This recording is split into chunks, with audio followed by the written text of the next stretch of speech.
Então, vamos começar a nossa aula, tá bom? Que hoje a gente tem muita coisa para falar. Hoje a gente vai falar sobre Guimarães Rosa, então é muita conversa hoje, não tem jeito. É diferente lá da aula de linguagem, que é mais conceitual. Hoje é aquele, né, contar histórias. Gente, tem alguém, acho que tem alguém com o microfone ligado. Gabriel, você quer me assustar? É? Põe aí de novo a Che- sua cara. Cheio de gracinha, né? Toda... Ô, Gabriel, e Simone, aí, tudo bom? Eu tô sempre bom. Simone, Graças a Deus. Gente, então vamos lá, fala. Quem tá falando meu Deus. aí? Simone, É a ei, Tamira, Tamira. tá querendo atenção, só pode. Fala, Tamira, tô te Não, eu quero ouvindo. fazer uma pergunta. Aquele exercício online lá no CCI Web, ele é seu ou é o Salvador? Que tem Exercício um lá. online? É, eu No acho que é banco dele, né? é meu. De É orações? um que fala, de orações. É meu. Ah, Se for sobre orações subordinadas, é meu. E hoje eu já coloquei outro sobre a galinha de Clarice uhum. Lispector, tá bom? É o mesmo. Tá Simone, bom, obrigada. Oi. e o seu negócio você resolveu? Do quê? Aquele que eu te mandei ontem. Ah, sim, ele tá funcionando, gente. Não falei para vocês que estava Botou? funcionando? Vocês tentaram que horas? Pela noite? Foi. Simone, não tá funcionando o link, mas se você entrar pelo CCI Web, tá funcionando. Tá. Então fica a Enfim, dica. Vamos todos entrar pelo CCI Web, tá bom? tá. Olha, porque é só até hoje, às 23h59. Se você não conseguir, você me manda um e-mail, tá certo? Tá bom. Simone, Então, beleza. Pode falar que eu tô ouvindo. a Samuel mandou lá no chat uma dúvida sobre exercício. Só pra avisar. Caso Tá, você não tenha visto. obrigada. Pode avisar que eu vou olhando aqui. Eu tentei fazer o exercício online ontem e estava dando como encerrado. Você pode reabrir para Simone, a mim? gente sabe que você sabe ler, Simone. Foi só pra você, obrigado. Começa com gracinha, viu? Que eu te bloqueio. Olha só, Bloqueia, vai. tá bloqueado, né, Gabriel? Para não assistir mais a aula. Gente, olha só. É... Expulsa de sala. Tava com saudade de você me atrapalhar, Gabriel. Chega. Busca dicas, busca dicas. Samuel, você tentou entrar pelo CCI Web? Porque, olha só, eu só tenho como reabrir para um aluno depois que passa o prazo. Que aí eu consigo enxergar lá que ele não fez, eu consigo reabrir para ele. Então, se você tentar fazer lá pelo CCI Web e não conseguir, aí só vou poder reabrir para você amanhã. Aí você me manda um e-mail, tá bom? E aí eu te respondo, a gente vê o que faz. Não fique preocupada.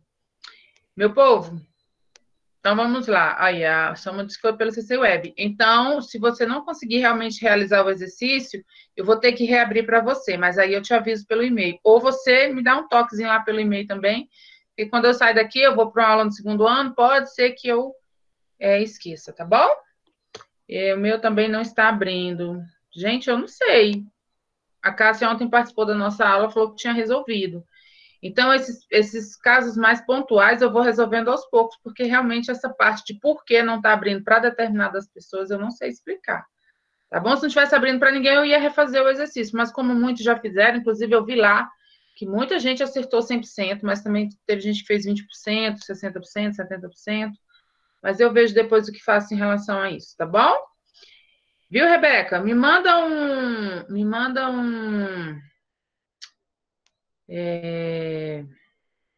um e-mail, que aí depois a gente vai conversando sobre esse assunto.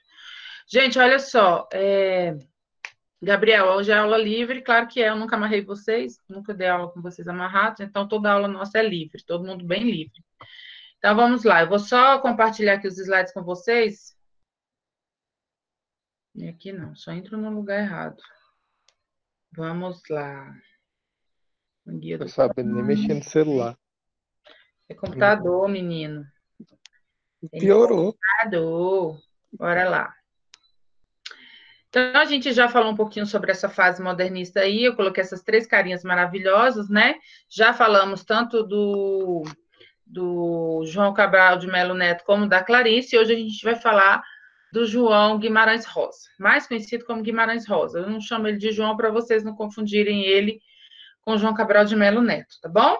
Então, a gente vai ficar aí falando hoje do Guimarães Rosa, que é o nome artístico dele, falar um pouquinho da pessoa, falar um pouquinho da obra dele, o quanto ela é grandiosa. A terceira fase modernista é toda maravilhosa, como eu já havia dito para vocês.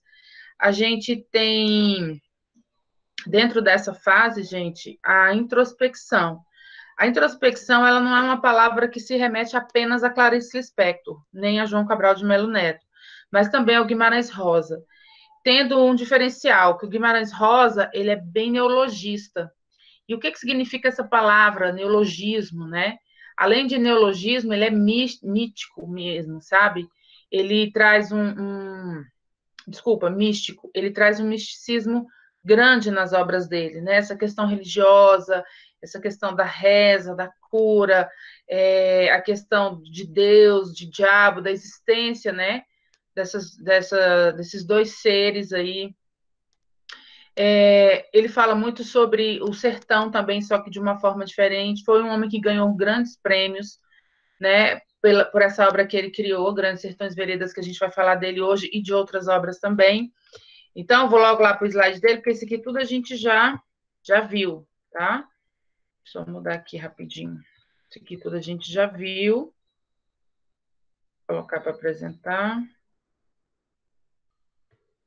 Espera aí, só um minutinho.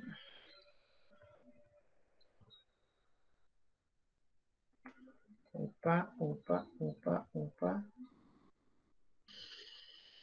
Então, vamos falar um pouquinho dessa criatura hoje, maravilhosa. Gente, Guimarães Rosa, ele era médico, né? Ele se formou em medicina, ele era diplomata, ele era escritor, ele viveu um tempo na Alemanha, até que com a Segunda Guerra Mundial ele teve que voltar, porque aí o Brasil armou lá uma encrenca lá com a Alemanha e ele teve que voltar para o Brasil. Ele ficou retido na Alemanha, sentiu muito medo e depois ele voltou para o Brasil, né? E esse escritor, ele é um escritor que ele fez um diferencial, por quê? Primeiro porque ele criou a maior obra brasileira. A obra dele, Grandes Sertões Veredas, tem ali cerca de 600 páginas, depende muito da edição, tá? Mas a edição normal dela é de 602 páginas. E é um romance que não foi dividido em capítulos, até porque não dá para dividir a obra em capítulos, porque ela não é linear. Uma obra não linear fica difícil dividir em capítulos. E ele dividiu ela em 2 volumes, tá? Então, logo ali no primeiro volume, ele mostra mais ou menos as coisas que ele vai falar da vida dele. Então, até a página mais ou menos até 150 e alguma coisa, ele está ali te dando, né? Te dando já o desfecho, o que vai acontecer. E depois ele vai de uma forma mais detalhada entrando no assunto. Então, ele foi um médico, ele era médico, e o engraçado é que ele clinicava em uma cidade pequena de Minas Gerais, e nessa cidade ele era chamado o tempo todo nas grandes fazendas para medicar, né, para consultar aqueles donos de fazendas, e quem vinha buscar o médico geralmente eram jagunços, ou 2 ou 3 até para a segurança do médico. E era uma coisa que ele tinha paixão, era cavalgar, ele adorava cavalgar. E aí ele vai e nessas idas e vindas das fazendas onde ele trabalhava, onde ele ia, né, para clinicar, ele conversava muito com esses jagunços, e ele gostava das histórias, né? Ele é de uma região ali entre o norte de Minas e o sul da Bahia, então ele tanto focava algumas cidades do norte de Minas, como do sul da Bahia também. Algumas cidades na obra são verdadeiras, outras são fictícias, da criação dele. E ele era uma pessoa que criava muito bem. Tanto é que as imagens que a gente tem na obra, elas são imagéticas. Oi, Regis, eu estou vendo que você está aí, tudo bem? Renan, está entrando aí agora, coisa boa, gente. Juan, não está entrando agora, porque vai passando os nomezinhos de vocês aqui para mim, cada um. E aí, gente, o que é uma imagem imagética, né? Desculpa, imagem imagética. O que é uma descrição imagética? A descrição imagética é quando você tem ali aquela estrada, né? e o cavalo caminhando, cavalgando ali, vai pisando nas folhas, nos galhos, e vai estralando, e ele descreve de uma forma onde você consegue imaginar isso. É tão profundo a forma que ele utiliza essa descrição, com tanta riqueza de detalhes, que você começa a imaginar. É como se você estivesse ali naquela história. Você consegue, apesar de nunca ter andado no mato a cavalo, você tem condições de imaginar como é a sensação, a emoção. E ele retrata muito isso porque ele adorava cavalgar. Então, ele fica no meio daqueles jagunços. Tem fazendas que levam dias para chegar.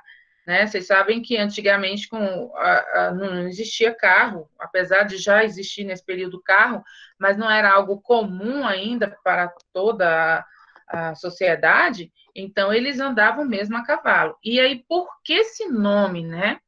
Pensando bem, Grandes Sertões Veredas, olha só, grandes, porque Minas é uma região imensa, é um estado muito grande. Em relação a outros, Minas é um estado imenso, né? Em relação a estados menores que a gente tem aí. E por que sertão? Porque é o norte de Minas, ele é seco também, mas ele não fala do sertão que o Graciliano Ramos fala. Ele associa ao sertão de Euclides da Cunha. Professora, e qual a diferença entre os sertões de Euclides da Cunha lá para o Vidas Secas, né, para o sertão do Fabiano? É que a questão do Fabiano, da fome do Fabiano, da seca do Fabiano, era uma questão ali de clima, era uma questão regional, de ali naquele local não chovia, era um problema de natureza. E os sertões de Guimarães Rosa e os sertões lá do Euclides da Cunha era uma questão mesmo de luta, não era só uma questão de clima ou geográfico, era uma questão de luta mesmo, é lutar por aquilo que você quer, por aquilo que você deseja. Existem diferenças? Claro, porque os sertões de Euclides da Cunha é baseado em fatos reais, fatos que realmente existiram. Né? A revolta de Canudos é um dado histórico, né? Vocês estudam lá na disciplina de história e tudo. Enquanto que os sertões, o Grandes Sertões Veredas de Guimarães Rosa, é uma grande ficção, onde vai retratar assim, esses medos, as ansiedades, né, de Guimarães Rosa. Então, ele foi um diplomata aí, né, andou muito, conheceu muita coisa, mas apesar de tudo, ele ainda se concentrava, o que eu acho muito dinâmico na obra dele, é que ele se concentrava em falar da terra dele, né, das coisas dele. Eu não conheço, dentro da obra de Guimarães Rosa, uma cultura ali que não se assemelha à nossa, tá? A nossa aí de Brasil, né? A nível de Brasil. Então, conhecendo aí só, né, por cima aí os personagens dessa obra, então lembrando, ela é a maior obra literária brasileira, conhecida hoje como Grandes Sertões Veredas, ela é dividida em 2 volumes, ela tem uma linguagem muito literária mesmo, né? Entre uma das coisas que o Guimarães Rosa deixou aí como herança, gente, foi os neologismos. Por isso que eu brinco muito com vocês em sala de aula, às vezes eu brinco, né? Aí vocês, professora, você falou isso, eu falei, agora eu vou desfalar então, né? Porque ele usava mesmo os neologismos, que era a junção, muitas vezes, de 2 palavras para definir um conceito, ou então criar mesmo, né? E ele não só tinha essa linguagem muito neologista, mas ele também trazia uma linguagem muito, até porque ele era considerado professor, né? Professor dos jagunços, professor de crianças, então ele trazia ali uma linguagem não tão popular, tá? Mas era uma linguagem simples e de fácil entendimento. O que não é bem entendido na obra é justamente a questão do enredo, que, por não ser linear, ele deixa a desejar, porque às vezes a gente se perde um pouco. Eu confesso que é uma obra que eu tenho que ler em voz alta, porque se eu for ler apenas ali em silêncio, eu não dou conta de entender. Eu leio em voz alta para poder processar, né, o enredo em si, a linearidade do enredo, tentar montar a história, porque ele está aqui falando sobre uma coisa, de repente ele volta, ele faz Ele tem um flash e aí ele volta lá no passado porque ele já conta a história dele já na fase adulta. Mas eu não posso dizer que é parecido, por exemplo, com Dom Casmurro, que faz a mesma coisa, né? É um idoso contando a história dele desde a infância. Ah, é um idoso igual no Brás Cubas também ele faz isso, né? Depois da morte dele, ele vai contar a história dele. Não, ele começa contando a história dele ali, mas aí ele passa para outros momentos da obra onde a gente percebe que ele não está contando a história, que a história está acontecendo de verdade. É uma narrativa em primeira pessoa, e eu amo as narrativas em primeira pessoa, porque você parece ter mais propriedade, né, sobre a história. Parece que é a sua história que está sendo contada. Então, a história em primeira pessoa ela é mais fácil de ser entendida, ela é mais fácil de ser, não vou dizer entendida, não é a palavra, mas ela é mais fácil de você sentir prazer na leitura, porque você está diretamente ali com o pensamento, principalmente essas obras introspectivas, como a da Clarice Lispector, como a do Guimarães Rosa, tá bom? Então, eu não terminei de explicar o título, eu pulei essa parte. Então, Grandes Sertões Veredas é grande porque, pelo tamanho, pela extensão de Minas, sertão, por conta mesmo da geografia, então é um lugar, né, de um clima mais seco mesmo, e vereda, gente, são pequenas vielas, tá? Então, e o que essas vielas, que significado tem essas vielas? Essas vielas eu consegui enxergá-las com dois significados. Um seria a nossa trajetória de vida, que às vezes a gente deixa de fazer um trajeto maior na nossa vida e a gente acaba fazendo um menor. Porque justamente ele passa por situações onde. Minha voz está falhando. Porque ele passa por situações, né? Onde ele faz esses flashes, então a gente tem a sensação de que algo na vida dele está sendo pulado ali o tempo todo, tá bom? E daí vem a palavra veredas. E uma outra situação que eu acho que essa é uma opinião minha mesmo, pessoal, é porque ele fala sobre a questão das injustiças, né? Os jagunços, eles são pessoas que vivem de brigar, né? Eles não buscam a justiça em nada. Não existe a interferência de uma terceira pessoa. A justiça quem faz somos nós. Nós quem? Fazendeiros, ricos, né? E aí eu dou a ordem para o meu jagunço executar. Então, o jagunço, ele é tido como uma pessoa que só executa, não pensa. Quem pensa é o fazendeiro rico, né? E onde é que vai ficando a justiça em tudo isso? Vai se, né? A justiça ela tá sempre aonde? No estado, na capital, depois ela vai para um município para atender aquelas cidadezinhas pequenininhas. Praticamente não existia juiz naquela época suficiente para abarcar tantos problemas, né, jurídicos. Então se resolvia ali mesmo na fazenda com matando um ao outro, isso era uma coisa assim bem normal para a época. Lembra que lá em Vidas Secas, desculpa, lá em Morte e Vida Severina a gente viu isso também, né? Morreu de morte morrida ou de morte matada? Ah, morreu de morte matada, com faca ou bala, né? Então, assim, de faca ou bala. Então, assim, era normal as pessoas era crimes contra a honra, era porque eu tirei aqui esse cercado e coloquei aqui, porque o meu gado está no terreno do outro. Então, as pessoas, elas acabavam resolvendo seus problemas com quem tinha mais força, né? Que, no fundo, era a arma, né? Era aquele jagunço mais corajoso. Então, o fazendeiro, ele fazia de tudo para ter aquela pessoa mais corajosa ao seu lado, aquele jagunço fiel.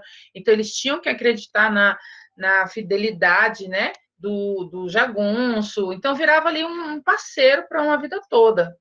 Era aquele homem de confiança. E junto a ele, é claro e evidente que eles iam montando bandos, tá? Porque um jagunço sozinho não conseguiria vencer, por exemplo, uma batalha.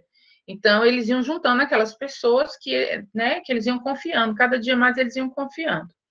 Gente, são histórias muito, assim, são histórias com muita propriedade, né? Ele fala com tanta propriedade que a gente está ali lendo achando que que é verdadeiro, né? Tudo aquilo que está acontecendo. Mas isso aqui é uma ficção. Então, ela foi publicada lá em 1956, Guimarães Rosa morre em 1967, 10 anos antes da morte dele. E aí, como é que se passa? Ah, eu esqueci de falar da vereda de novo, gente. As veredas, então, juridicamente falando, seria a justiça entrando ali pelas vielas. Então, como eu tenho ali a justiça de uma forma centralizada na região de Minas, mas ela não chegaria para os menores. Então, lá no final da história, a gente já vai ver que a justiça já está começando a caminhar por essas veredas, onde ela vai ter acesso, né, maior, um acesso maior às pessoas que não tinham nada de justiça, que viviam ali jogadas naquelas fazendas, muitas vezes sendo injustiçadas, tá bom? Eu acho que ele leva muito por esse lado, mas ele não deixa isso 100% percebido na obra, tá bom? Então vamos lá. Riobaldo, ele é o protagonista, ele narra a história e ele é um velho fazendeiro. E jagunço, está ali contando suas histórias, suas memórias, tá? Diadorim tem uma história muito particular com Riobaldo. Porque Diadorim é uma menina, e ela é filha de Joca Ramiro, que é um outro jagunço, que mais para frente o Riobaldo vai se juntar, vai se unir a ele.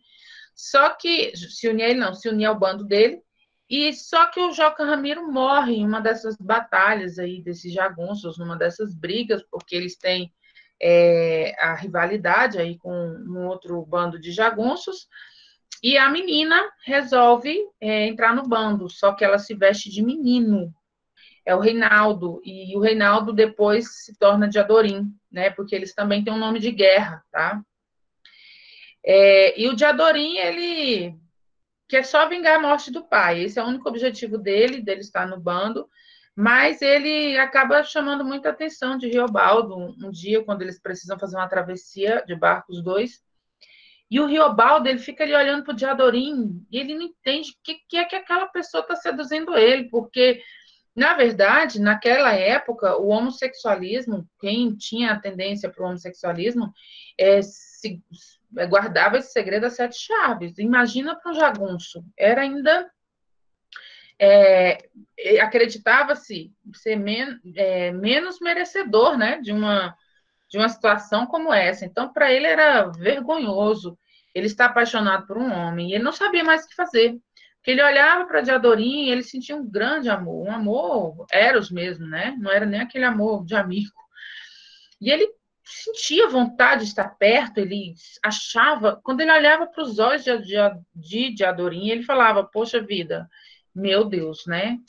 Ele vai descobrir mais para frente que é uma menina, porque também morre numa batalha de jagunço, e aí ele leva ela para uma rezadeira, que naquela época as pessoas curavam as pessoas dessa forma. Ele queria ver qual era a possibilidade, que ainda existe, se existia alguma coisa, e nesse momento é o momento que ele descobre que é uma menina, tá? Por isso ele sentia tanta atração, mas foi um amor que acabou se tornando o amor platônico dele, porque era um amor que doía na alma dele, mas que jamais ele teria coragem de assumir. Por conta mesmo da característica que ele não tinha de ser homossexual, tá bom? Nhorinhá era uma prostituta, né, que representava ali o amor carnal de Riobaldo, era onde ele encontrava, né, as luxúrias dele, os prazeres dele. A Otacília, que seria o amor dele mesmo, onde representa ali a pureza, tanto é que a pessoa que ele termina os dias dele é com ela, mas ele não tem o amor, aquela coisa atrativa por ela. O que ele tem por ela é aquela pureza, aquela mulher que ele ama, mas não tem aquela atração. Zé Bebela era um fazendeiro, né, com pretensões políticas aí. Ele queria acabar com os jagunços do sertão, e principalmente com o Joca Ramiro, que tinha um bando muito grande. O Joca Ramiro era o pai do Diadorim, e ele era o maior chefe do jagunço. Por isso que quando ele morre, ele cria tanto problema e ele cria tanta vontade de vingança, né? Porque não só o Diadorim perdeu o pai, mas todo o bando dele. Aí todo mundo fica muito chateado e quer vingança. Aí a gente tem outros que não são tão importantes, mas que é bom a gente, né, falar deles também. Por exemplo, entender por que Riobaldo, um menino pobre, que perde a mãe muito cedo, depois ele fica rico. Ele não fica rico à toa, né? como todas as boas obras, ele recebe uma herança, mas uma herança que é de um senhor, que ele chama de padrinho, que ele vai morar na fazenda desse padrinho, só que esse padrinho é o pai dele. Claro que por algum motivo não pôde ser revelada a história do pai, porque naquela época, gente, os homens tinham filhos, eles não podiam sequer registrar, principalmente se eles fossem casados. Eles não podiam registrar, porque corriam risco até de ser preso, era ilegal. E por conta disso, muitos filhos ficaram sem saber quem eram seus pais, ou ficaram sem o nome no registro, e foi o que aconteceu com Riobaldo. Mas, é claro e evidente que o pai o reconhece no final da vida, né, ali deixando tudo para ele, por isso que ele fica rico. E ele se torna uma pessoa muito, apesar de ser rico, de ter fazenda e ter tudo, ele não perde a pose dele de jagunço, ele continua sendo, só que ele é um jagunço intelectual, ele é um jagunço inteligente, ele utiliza aquelas palavras de jagunço, ele anda como jagunços, mas ele é um jagunço diferenciado, ele quer resolver as coisas na fala, não na briga, não no, né, na bala, como diz o outro. E é uma obra muito extensa, por isso vocês vão ter que ter um pouquinho de paciência para a gente falar um pouquinho dela, tá bom? Então, ela tem uma linguagem ali cheia de neologismos, como eu já falei, cheia de criação de palavras, palavras novas, arcaísmos, né, que seriam aquelas, aquele português bem, não vou chamar, não é um português clássico, mas é um português cheio de palavras mais velhas, palavras, né, mais cultas, digamos assim. E os brasileirismos, né, que seria aquelas coisas que a gente vai criando, que vem a partir da nossa cultura, que não tem na cultura do outro. E eu já falei sobre a questão do enredo, que não é linear, né, é uma narrativa de tempo psicológico, a gente não tem... A gente conhece o tempo cronológico dela, mas ela não traz isso de forma fixada. A gente vê que ele utiliza o tempo psicológico, ele faz flashbacks aí o tempo todo, trazendo novas ideias, novas reflexões. É uma obra autorreflexiva, ele mesmo reflete as coisas que ele faz. A gente vai perceber um pacto que ele faz com o diabo, assim dito na obra Diabo. Ele faz um pacto com o diabo, e esse pacto ele vai levar ele a um discurso o tempo todo. Então, de vez em quando ele para conversar com o diabo. Claro que a gente não tem o diabo falando, nem respondendo. A gente entende o que o diabo fala para ele, porque ele mesmo responde o que o diabo perguntou, o que o diabo falou, ele dá a resposta. A gente consegue entender, mas aparentemente parece monólogo, tá? Não posso chamar de monólogo, porque a obra inteira não é assim.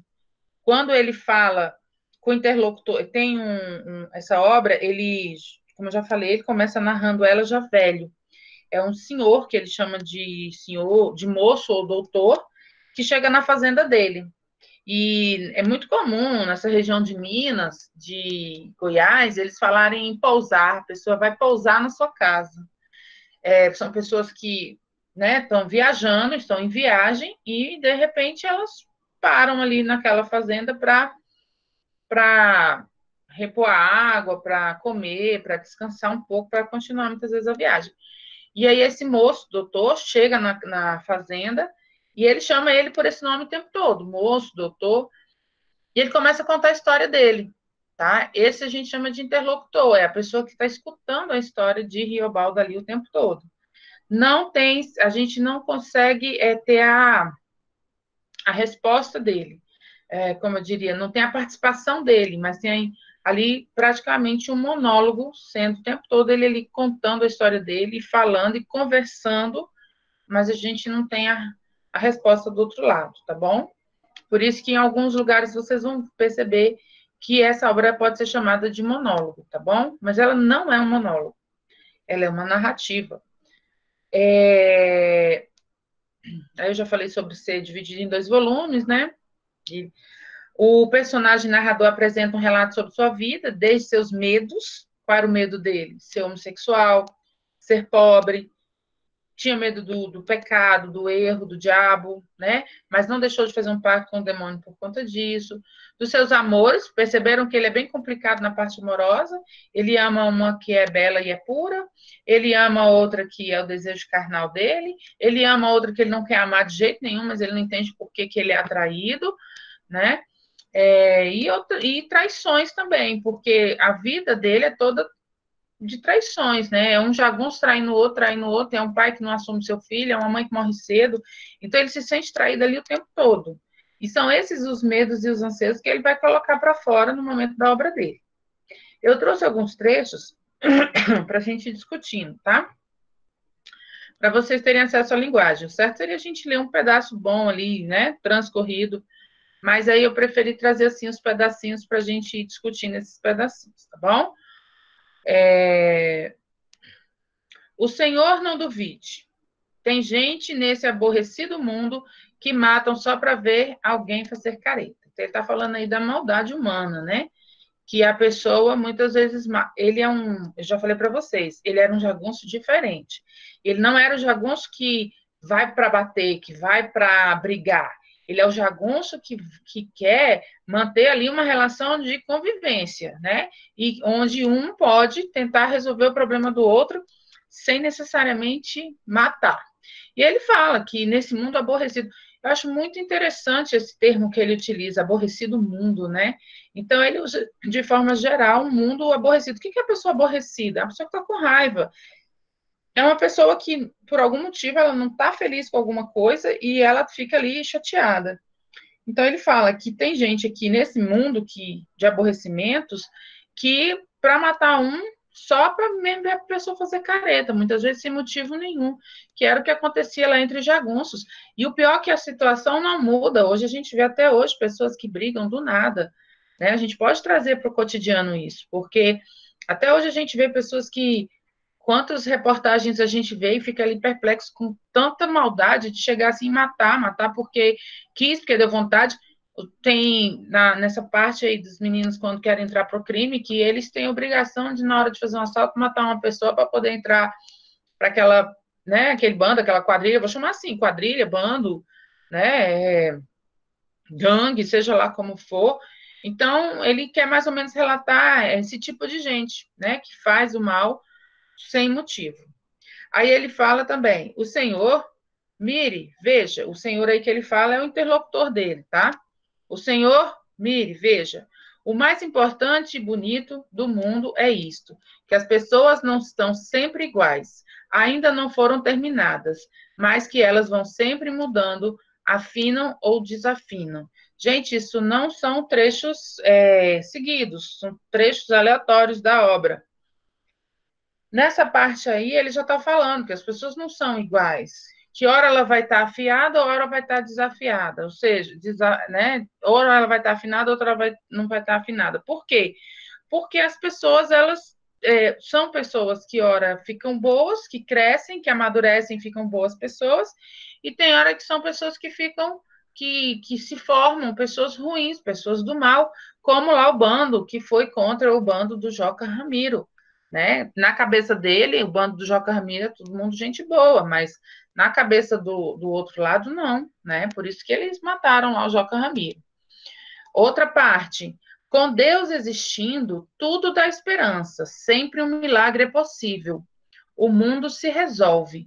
Ele está dizendo o quê? Que Deus existe, ele está buscando dentro da obra a existência de Deus e do diabo. Porque se Deus existe, o diabo também existe. E se o diabo não existe, Deus também não existe. Então, dentro da obra, ele fica buscando. Primeiro, ele está numa crise existencial imensa. E fora isso, né, quando a gente entra na nossa crise existencial, a gente busca o quê? O místico, que é algo desconhecido, é o que eu não posso provar, o que a ciência não consegue provar, o que a ciência não consegue me dizer, então eu tenho que buscar. E aí ele fala, o mundo, sempre um milagre é possível, o mundo se resolve, né? Então, assim, é o Deus das coisas que nós podemos resolver as coisas possíveis, e o Deus vai dar para a gente o que seria impossível. Então, tudo no mundo é possível ser resolvido, tudo tem solução.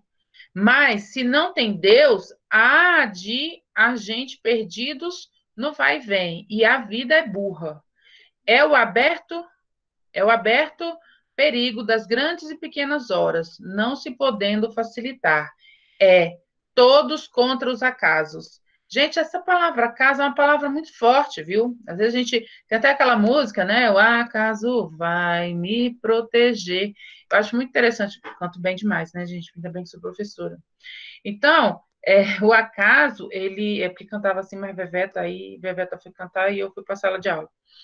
Então, o que acontece? O acaso, ele é algo muito místico. Seria essa força sobrenatural que rege o mundo daqueles que não têm, por exemplo, ali a simbologia de Deus, tá? Que não acreditam em Deus, mas que acreditam numa força superior, né? Que acreditam em algo que pode acontecer. Muitas coisas na nossa vida, no nosso dia a dia, acontecem do nada. Para nós que temos uma religião, a gente sabe que existe a interferência de Deus. Para quem não tem, sabe que existe algo diferente, só não sabe explicar o que é. Então, ele fala que se não tiver essa interferência de Deus, então as coisas vão ficar, né? O povo vai ficar perdido, não vai ver, ou seja, sem uma doutrina, né? Sem aquilo que Deus manda, aquilo que Deus deixa para a gente fazer, aí vai dar problema mesmo. Imagina se quase todas as religiões que eu conheço, elas pregam o quê? Que Deus é bom, que não pode matar, que não pode roubar, que não pode isso, não pode aquilo. Imagina se as pessoas acreditassem que isso é possível, que isso pode. A partir de agora tudo pode, né? Se não existisse a lei para minimizar isso, como seria hoje? A quantidade de pessoas que morrem hoje por conta da criminalidade, do feminicídio, da violência, como é que seria hoje? Eu acho que não existiria mais ninguém, né? E aí ele fala que todos contra os acasos, né? Tendo Deus, é menos grave se descuidar um pouquinho, pois no fim dá certo. Mas se não tem Deus, então a gente não tem licença de coisa nenhuma, porque existe dor. Então, assim, quais são o nosso alento? É Deus. Quem é o alento da nossa alma? É Deus. Então, sem Ele, a gente não vai ter nada, né? Vai viver de dor aí. Depois ele fala, fui fogo depois de ser cinza. Fui fogo depois de ser cinza. Isto é quem é. A gente tem de vassalar. Olhe, Deus come escondido e o diabo sai por toda parte lambendo o prato. Então, o que ele quer dizer com isso? Que ele foi fogo depois de ter sido cinza. Então, muitas vezes a gente vai lá embaixo, depois a gente melhora. Riobaldo era pobre, se tornou rico, né? Ele era um fraco, depois ele se tornou forte. Então, assim, talvez ele tenha aí se baseado na teoria de Fênix, né? Ressurgir das cinzas, mas ele quer dizer mais ou menos isso, tá bom? E quando ele fala que Deus come escondido e que o diabo sai por toda parte lambendo o prato, é porque Deus não se delicia das coisas ruins, né? Então, Deus, ele fica ali vendo tudo que está acontecendo de bom e de ruim, e tá na dele, quietinho. Enquanto que o diabo não, ele sai se deliciando realmente das coisas ardilosas e as malvadezas que ele consegue ver acontecer, tá bom?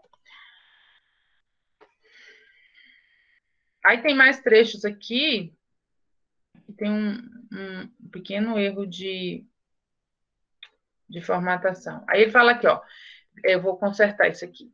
Viver é muito perigoso. Querer o bem com demais força, de certo jeito, pode estar sendo se querendo o mal, por principiar.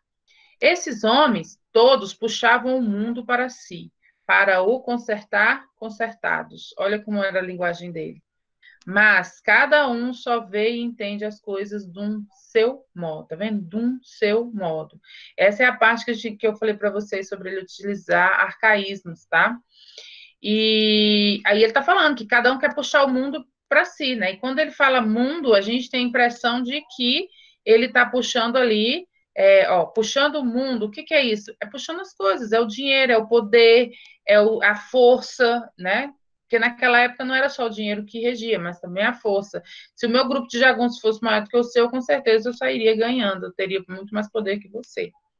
E ele fala, com Deus existindo, tudo dá esperança, sempre um milagre. Ah, não, isso aqui já está repetido. Na verdade, foi uma repetição aí de fala, tá bom? Gente, é uma obra que ela é dividida aí nessas 5 partes, né? No primeiro momento, ele fala dessa figura do interlocutor, ele fala que o interlocutor vai passar 3 dias ali ouvindo as histórias dele, não só porque o interlocutor, que a história dele caberia ali nos 3 dias, mas também porque era normal as pessoas ficarem na casa uns dos outros ali durante 3 dias. Isso era algo natural, como eu falei para vocês, chamava-se pousar, né? Vai pousar na casa de fulano. Lá no Goiás eles ainda falam assim, vai pousar aqui, né? Vai ficar aqui, e ele ficava ali cerca de 3 dias. Depois ele fala sobre, lá na segunda parte, já vem a questão, né, do Rio Baldo do Diadorim, vem uma história de guerra o tempo todo ali entre já ia falar tribo, entre os jagunços, né? E depois vem a terceira parte, que é onde ele começa a ficar desesperado, porque ele não consegue esquecer de Adorim como homem, né? Ele pensa no Diadorim o tempo todo, e isso está prejudicando a vida pessoal dele. Depois aí ele ganha, né? Vinga a morte de Joca Ramiro, só que ele perde de Adorim. E depois disso tudo ele é chamado Urutu Branco, tá? Urutu é uma cobra, não é um réptil, tá? E, por último, ele termina a história aí com o casamento com a Otacília, né? Ele termina muito rico, porque ele herda as fazendas do padrinho, que no caso aí, por debaixo dos panos, seria o pai dele, tá bom? E ele fala sobre essa questão da travessia. E o que seria essa travessia? É o que a gente vive, né, no dia a dia, a gente atravessa a vida, tá bom? E a nossa aula já está quase acabando, mas eu ainda preciso falar de Sagarana, então vou tentar falar o mais rápido que eu puder. Sagarana é uma outra obra, ela é dividida em contos, tá? São 9 contos, maravilhosa essa obra. Eu digo assim, quem quiser ler Grandes Sertões Veredas, primeiro leia Sagarana, porque é contos, é mais fácil de você ler. Primeiro lugar, né? Você que não gosta muito de ler, você enfrentar uma obra de 600 páginas, você vai ficar um pouco ali, talvez no início, meio perdido. Então, leia Sagarana e outras obras que a gente tem do Guimarães Rosa para ler Grandes Sertões Veredas. Agora, eu falo para vocês, vale muito a pena. Muito, muito, muito, muito, muito. É uma obra excepcional, tá? E Sagarana, ela tem 9 contos. Cada conto tem uma história, né? Uma história diferente. Tem um enredo, tem lá os seus personagens. E dentre eles, o que eu mais acho bonitinho, que ele era da obra do Paz, mas eles tiraram, é o Burrinho Pedrez, que conta a história de um burro chamado Sete de Ouros. E ele já está muito velhinho, e ele fica lá num cantinho da fazenda. Aí, um certo dia, um dos cavalos grandes, né, o alazão, bonitão, fica doente e não vai poder viajar junto com os outros cavalos, vão fazer uma atividade lá, buscar alguma coisa numa outra cidade. E ele usa o burrinho Pedrez para isso. Ninguém quer o burro, ninguém. Todo mundo rejeita o burro, até que pega um bêbado lá e manda o bêbado ir no burro. E aí eles fazem o que tem para fazer na outra cidade, e na volta a correnteza do rio está muito forte, porque está vindo com tromba d'água, né? Está chovendo lá na cabeceira do rio. E aí os cavalos vão bem à frente, porque são todos muito jovens, muito bonitos, maravilhosos. E eles param porque eles acreditam que vão precisar do burro, porque o burro, ele é um ser muito inteligente. E aí ele vai atravessar o rio. Quando o burrinho chega, ele olha para um lado, olha para o outro, e aí ele cai na água, né? E aí todos os cavalos vão junto com as pessoas que estão a galope, e aí o burrinho vai como quem não quer nada, e vai nadando, nadando, nadando, e consegue chegar na outra margem, enquanto que os cavalos vão tudo embora na água e morre todo mundo, né? Afogado. É triste a história, mas é uma história que é dessa forma. E o que ele quer mostrar? Que o idoso, ele pode não ter a habilidade ou ele pode não ter a força do jovem, mas ele tem a inteligência, ele trabalha com perícia, né? Ele chegou, especulou como é que seria a travessia desse rio, e ele se deu bem, gente. Nossa, conseguiu. E olha que ele tinha alguém ainda a galope, e um dos carinhas lá ainda pegou no rabo dele ainda, conseguiu salvar um cara sendo puxado pelo rabo. Então, assim, é muito legal a história do Rio Pedrez. E a gente tem outras histórias aí também em Sagarana. Sagarana significa saga, tá? Vocês que gostam de sagas aí, que leem muitas, que leem, não, que assistem, né? Muitas sagas aí. Sagarana vem de saga, vem de histórias, vem de destinos. Aí a gente tem a volta do marido pródigo, é muito bom também. A gente tem duelo, a gente tem Sarapalha, a gente tem Corpo Fechado, a gente tem Conversa de Bois. Essa Conversa de Bois aqui também é muito bom, eu gosto demais. São Marcos, Minha Gente, e A Hora e a Vez de Augusto Matraga, tá? Quem tiver oportunidade, eu não vou prometer ler esses contos com vocês, porque realmente não consigo. É muito texto. Mas leiam, gente. Eu vou publicar para vocês, tá bom? E aí vocês, quem for tendo tempo, vai dando uma olhadinha. Cada conto tem cerca de entre 9 e 20 folhas, rapidinho ler, é muito legal. E se tiverem essa oportunidade, tá bom? Agora tem atividade? Tem atividade, tá? Mas eu vou colocar lá no Class para vocês. Nossa, mano, que atividade, moço. Oi? Não, atividade não, tá bom. Gabriel, vou te colocar para fora, tá, Sal? Gente, atividade sim. Tem o da galinha, esse eu já coloquei lá para vocês só preencherem. Gente, 20 linhazinhas, 2 parágrafozinhos, tá? E esse A gente vai ter que fazer um texto? Oi? É um texto da galinha que a gente vai ter que fazer? Eu quero que vocês retirem do... Gente, é bem pequenininho o conto. Quero que vocês retirem para mim as características de Clarice Lispector dele, tá bom? O existencialismo, claro, evidente, né? Vocês vão ver lá se a galinha viveu, se a galinha morreu. Depois que ela põe o ovo, algo de extraordinário acontece na vida dela, né? E aí vocês vão me falar um pouquinho sobre a questão de Clarice Lispector, essa introspectividade dela dentro dessa obra. E a que eu vou publicar é A Terceira Margem do Rio. É um conto um pouquinho maior, mas ele é de uma complexidade... Olha, gente, você lê o conto e você fala, meu Deus, como é que a pessoa escreve uma besteira dessa? Ninguém vive tanto tempo no Rio. E depois vocês vão ver que tem uma questão mística, transcendente muito forte. Mas é claro que eu não vou contar hoje. Minha língua está coçando para falar, mas eu não vou falar. Não vou falar, não vou falar, não vou falar.